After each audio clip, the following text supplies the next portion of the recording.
Box office దగ్గర recent గా release అయిన అశ్విన్ బాబు హీరోగా నటించిన లేటెస్ట్ మూవీ శివం బజే మిక్స్డ్ రెస్పాన్స్ ను సొంతం చేసుకోగా మిగిలిన కొత్త సినిమాలతో కంపేర్ చేస్తే పర్వాలేదనిపించేలా రెండవ రోజున హోల్డ్ చేసింది ఈ సినిమా.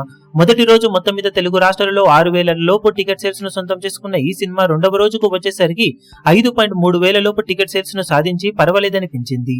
తెలుగు రాష్ట్రాల్లో మొత్తం మీద రెండవ రోజున సినిమా 25 లక్షల రేంజ్ లో షేర్ అందుకోగా వరల్డ్ వైడ్ గా 30 లక్షల రేంజ్ లో షేర్ అందుకుని పర్వాలేదనిపించే విధంగా హోల్డ్ చేయగా టోటల్ గా 2 రోజులు పూర్తయిన తర్వాత తెలుగు రాష్ట్రాలలో 55 లక్షల రేంజ్ లో షేర్ ను, వరల్డ్ వైడ్ గా 70 లక్షల రేంజ్ లో షేర్ ను సినిమా సాధించినట్లు సమాచారం. గ్రాస్ లెక్క 1.5 కోటి రేంజ్ లో ఉంటుందని అంచనా. ఓవరాల్ గా సినిమా పర్వాలేదనిపించే విధంగా హోల్డ్ చేయగా 4 కోట్ల దాకా వాల్యూ బ్రేక్ ఈవెన్ టార్గెట్ ను అందుకోవాలి అంటే సినిమా మరో 3.3 కోట్ల రేంజ్ లో షేర్ అందుకోవాల్సిన అవసరం ఎంతైనా ఉంది. ఇక మిగిలిన రోజుల్లో కొత్త సినిమాలను తట్టుకొని ఎంతవరకు కలెక్షన్లను ఈ సినిమా సాధిస్తుందో చూడాలి. ఓవరాల్ గా ఇతర కొత్త సినిమాలతో కంపేర్ చేసి చూసుకుంటే టికెట్ సేల్స్ కొంచెం బెటర్ గా ఈ సినిమాకే ఉన్నాయి. మరి ఆ అడ్వాంటేజ్ తో వీకెండ్ లో ఎంతో కొంత కలెక్షన్లను రాబట్టగలుగుతుందో లేదో చూడాలి. ఇప్పుడు ఈ వీడియో మీకు నచ్చినట్లయితే లైక్ చేయండి, షేర్ చేయండి, ఛానల్ ను సబ్స్క్రైబ్ చేయడం మాత్రం మరవకండి. ఏ చిన్న అప్డేట్ ను మిస్ అవ్వకూడదు అనుకుంటే బెల్ ఐకాన్ ను ప్రెస్ చేయండి.